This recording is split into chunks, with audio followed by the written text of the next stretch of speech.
嘿，欢迎各位 QEM 奢华美妆香水的观众朋友与听众朋友们，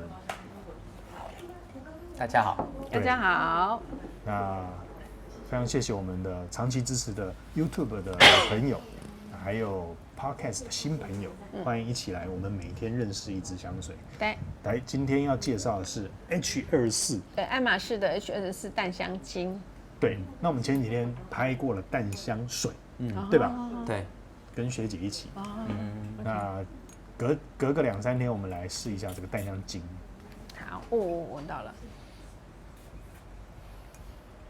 哇，好，今天在节目前面呢，如果你看到影片的话，今天的来宾是陈明老师，还有 Cindy， 跟我们一起来认识这一支 H24 EDP。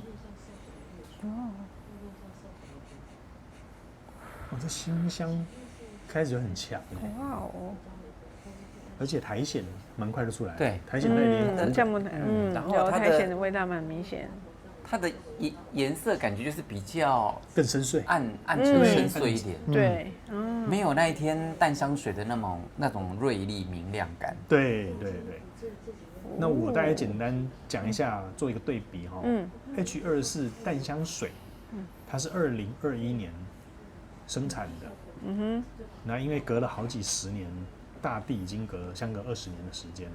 那它又再次推出这个针对男性的 H24。对。那一开始并没有受到很多的注目啦，甚至很多人嫌弃它。但是隔了2年之后，这一支大逆转，又成为了人们心目中的最爱。好，那隔1年，他就推出了 H24，在2022年的时候，同样的调香师都是 Christine Nago 这一个调香师调的。那事实上这2个就蛮形成对比的，因为 EDT 淡香水的时候，学姐有闻到金属感，确实，它做的就是比较现代、年轻化。那至于 EDP 这个版本，它要做的就是比较深邃、比较稳重、优雅一点。老师，那你自己这2支都闻过了，你感觉有没有确实有点差别？差蛮多的，差蛮多。对，因为那一支真的很像是在那种我自己感觉很像是那种老街古道，你会闻到那种城墙会有的那种砂石感。那这一支呢，它的是比较我觉得那种带绿感的苔藓味道，让那个街道看起来比较有生机，充满生机的感觉。OK，了解。那反而我这一支的味道，它可能天气是比较潮湿一点，阴的，对，阴天的感觉。阴天不到暗，但是它当天是个阴天。那一样石板墙上长满了苔藓的这种深绿色的那种色系出现了。那但是这一个就比较没有淡香水来的那种现代感，它反而比较像是我觉得更贴近老师说的古城山城上面石头城堡的那种味道，不同的那个街景的感受。我觉得还下过雨了。对，下过雨了。对啊，淡香水的是真的是，淡香水那个感觉比较像是干燥了，然后像秋天那种秋高气爽，阳光很明亮，所以它整个空气是非常的干爽的。那这一支感觉讲就是那种下午下过雨之后，然后它那个街道上面是一片湿润，然后你看着那种旁边长满了那种苔藓，然后还伴着一些落叶在那里。是。那这个地板就是石头一块一块的，对不对？那时候可能还是马车那个年代骑过去的车轮就会压过去那种石板街啊，对不对？离心力呢？这一支？对，这支跟淡香水，我之前印象中啊，因为淡香水的对我来讲没有太大影响，因为它那时候一开始推出的时候，大家闻的时候就是它的记忆点没有很强，对，就是你会觉得说这支香水它想要表现的特色到底是有没有，就是像爱马仕它之前的一些作品，就是譬如说尼罗河，对，然后每一支你一讲到这一支的时候，你就会很有印象，说它大概是什么味道。但 HS 是你很难讲出它是一个什么样的香水，但一直到淡香精的时候推出，又卖得不错。有的人你看卖得好不好，就大概知道大家的喜好怎么样。那这一支它的特色就非常的明显，一开始它的那种绿意感，对，还有苔藓的香气，它是比较有特色的味道。是，对，那跟有时候像歌手啊，他本身会不会红？但除了他的天赋之外，他的歌有没有特色，也是一个很重要的关键因素。我觉得这支他就是有他自己的特色在，是找到他自己的特色了。对对对。那这一支其实就好像刚刚老师说的，下过雨后的这个山城，对不对？石头山城，那它居然带出了雨后那一种温润的烟熏感。我们想那个烟熏有没有慢慢的在两位手上开始出现？有一点烟熏，但也刚前面也有闻到一点凉意，就是刚下过雨后苔藓的那种凉意感，那种湿润感。那你说的烟熏有一些，因为它的那个气味，我觉得是还蛮厚的。对，它味道真的是比淡香水要圆润浓厚一些。它更适合，我觉得它会受欢迎，有一点像是比较像是很多的那种一般男生，他们会喜欢这种不要太高调，不要太张扬。可是我自己闻的时候又觉得有闻到对特色这样，味道。但这个现在我觉得这个烟熏感很酷哦，这种。我喜欢那一种山中烧稻草的味道，没那么重，但是远远的飘来，有那么一点，哪户人家在煮饭的那个烟熏味道开始出现，真的，画面是有一点雨蒙蒙的，刚下过雨的，有点雾，对不对？那远远的有炊烟。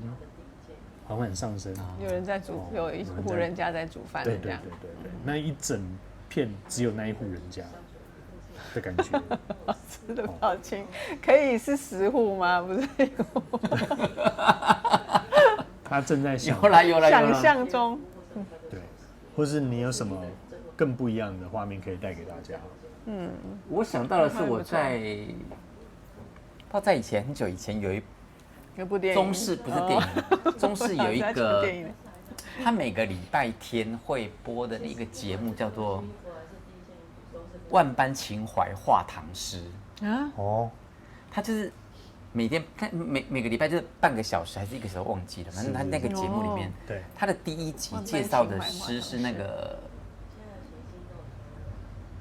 是崔护吗？还是崔颢？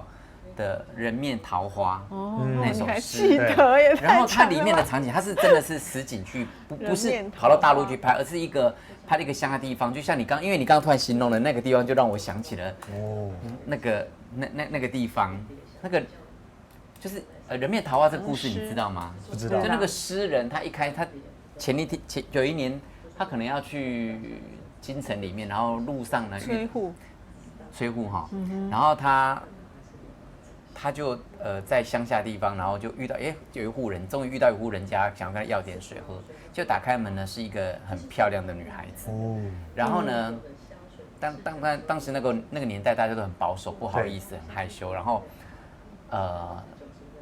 也同时那个是桃花盛开的时候，在一个很乡下的地方，然后旁边还有河流，然后一个木屋。然后呢，隔年他又来的时候呢，他想要再看到那个女孩子，可是呢，那个已经人去楼空，都没有人了。他就在门上面呢题了这首诗。去年今日此门中，人面桃花相映红，人面不知何处去，桃花依旧笑春风。哎呀，有听过这一首。然后他那个当时那个场景，就是他是在一个那种。也是那种类似下过雨之后的那种天气，然后呢，云层还没有完全拨开，阳光也还没有整个的照到大地，所以呢，它那个木屋的感觉，就是那种下过雨潮湿的那个木屋的感觉，会让我联想到你刚刚讲的那个场景，让我联想到，这首诗，对，这个香味会让我联想。哇，你真的太精彩了啊！所以这一支让你有那一个画面的联想了哇，那我也要跟这个年轻的 podcast 跟 YouTube 的年轻朋友讲一下，什么是中式？中式是我们那个年代，老师那个年代。台湾的电视台只有3台，台视、中视、华视，这其中1台就中视，好不好？因为他们现在都只有 YouTube 跟这个 IG 了，已经没有第4台了，也没有3台了。他们可能都不知道什么。他们没有一定要看第4台这样，因为网络看得到了。是所以这个也是题外话，聊一下每个年代不同的乐趣啦。OK。有机会，刚刚老师那一首诗，你居然还可以背得这么的清楚，你真的很强哎！提督城南庄，崔护是提督城南庄这一首我有听过，但是要我背起来实在很困难。是啊，厉害啊！还好有诗名叫做《提督城南庄》，人面桃花是一般人可能给他的一个别名啊。是这首诗，因为人面就跟那个桃花一样。对，看到这张脸就是想到了漂亮的桃花盛开，所以那个年代就是大家那种含蓄婉约那种，即使是男生他也不好意思直接跟他要赖。那个年代要什么我也不懂，那个年代要什么？真的要地址，可能也没有，我们就这户。对呀，荒郊野外就这么一户一个木屋，很容易找到。OK， 好，看来这一支让我们特别有记忆点所以 EDP 比起 EDT 来说，可能更有一些想象空间。对 ，OK， 那我们先前调停留在这边。记得 YouTube 的朋友，谢谢你订阅、按赞、分享喽。那 Podcast 的朋友，欢迎你一起分享给你身边一样喜欢香水的朋友。那我们一天会介绍1支香水，待会后调见，拜拜，拜拜，拜拜。爱马仕 H24，淡香精回来了。Yes， 老师，这一支后调目前怎么走在你身上？我就是喜欢这个前面味道。整个那种哇，跟大地一样，都是那种呈现出那种自然原野的那种感受，但是不一样。大地比较像是那种你独步在那种原野荒漠上的感觉。那这一支比较像是你走在那种森林古径里面的味道，那种苔藓的气味其实是非常的清晰的。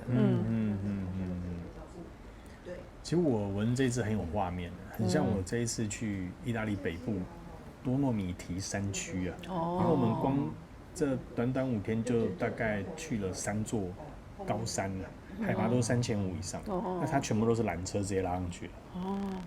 对，直接从平地拉上去，对，拔地而起。那你看上去的时候，你会看到那一种高山上居然大草原，那个草原又更大片。那个草原有马啦，有牛羊，自然的在那边走动。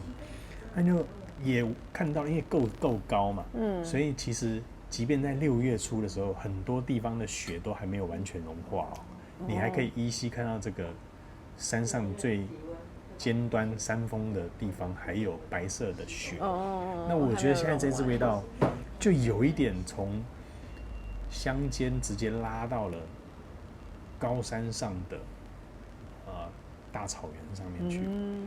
那味道既翠绿，然后又带一点雪的这种融雪的那个潮湿感也是还在这样。对，就带出一种冰凉的那种味道在。我觉得它的后调层次更加丰富。来，林心凌，那你后调闻到了些什么？觉得它跟前面就是我觉得变化没有到很大。对。然后它的那个深邃度真的是跟原本的淡香水差蛮大的。是。对，你会觉得虽然名字一样，但是好像是不同支的感觉。对，它有共通的香味在里面吗？几乎很少，可能要到非常非常后面的，因为它前面用的，比如说苔藓啊，或是它主要的香气跟淡香水蛮不一样，因为淡香水它还有你说那它有一个特殊的分子是爱马仕他们家特有的一个分子名称，那个名称会让香水闻起来很有金属感，就是那种利落金属感。它的特色。但这支就比较没有这样的感觉，几乎没有，因为它用苔藓的味道几乎已经没有那个。现在闻的时候没有那种感觉，没错。对，但它可能要等到很后面啊，我不晓得最后面会不会有一个那个类似感，但目前的话是都完全不一样。是。然后那种深邃潮湿感，现在已经没有那么潮湿了，但是我觉得它还是很有那种男生去穿的话很有稳重的那种感觉，对，就很像我形容这个山，就给人家一种稳重的感觉嘛，对不对？所以你到高山3500公尺以上的，你就知道说，它的这种大气，可靠、稳重的形象。对，所以我觉得这一支男生如果要喷的话，2种都可以。H24淡香水白天走，在城市。穿梭城市之间的话，你更适合一些使用淡香水，更加合适。那特别进入夏天的时候，淡香水也是比较轻盈一点的啦，那也比较活力、年轻。那如果是下班到了晚上或者是假日的时候，我觉得这一支淡香精是更合适的。它分别走2个不同的路线。好，那老师。这一支有没有适合什么职业嘞？如果淡香精来看的话，适合什么职业的人？我觉得当主管OK， 主管，只要是主管，我就觉得蛮适合。OK， 蛮适合，给人家一个沉稳的感觉。很稳重。我做事情，然后呢，我告诉你该怎么做，那你相信我就没有问题。我们可以到达同一个目标。好，主管级的。那 Cindy 嘞？没有想到，联想到我比较多是联想到户外的，就类似可能是什么户外的某种运动的教练之类的。OK， 对，拖翼伞的教练，因为要在半山腰这样山区，对他们就是我只想到擎天岗舞的那个境遇插入的。OK， 好。对，他们的缆车直接可以让你雪橇啦，或者说是脚踏车，直接就在缆车里面直接拖上去这样。那个拖翼伞呢，也是这样飞下去，然后再坐缆车再上来，然后再飞下去，一天玩个5-6趟这样。那我就在同一个缆车遇到了一个拖翼伞的教练。他是英国人。我想说你的腔调不是意大利人呢？他说他是英国人。我说哇，那开始这样聊起来。他说他跟她老公就是做这个拖衣伞教练的之类的。对，所以我对你刚刚讲这一个有这么一点形象。OK， 好。那职业我们也分享了，最后给个分数一下。老师，你给这一支几分？9.7，比你给淡香水的再高一些。老师比较喜欢花香。你比较喜欢花香。但是这苔藓的味道很舒服。对啊。OK， 9.8。我也是9.7。你9.7，好。为什么会跟你说，如果是跟刚刚我们另外一支比起来的话，因为可能另外一支法布杰那支会觉得更实穿一些，就任何时刻，你想到都可以喷这样，不分任何的场合时间。是，对，那这支就会再深邃一点点。我觉得这一支自己跟自己陪伴静下来的时候也很合适。OK， 我会给他9.8分。蛮喜欢这一支的。再次感谢各位的收看跟收听哦，记得我们把影片分享出去，订阅、按赞、开启你的小铃铛，然后 Podcast 朋友分享一下。那我们下一次1天1支香水，下次见，拜拜，拜拜，帮我们订阅哦，拜拜，拜。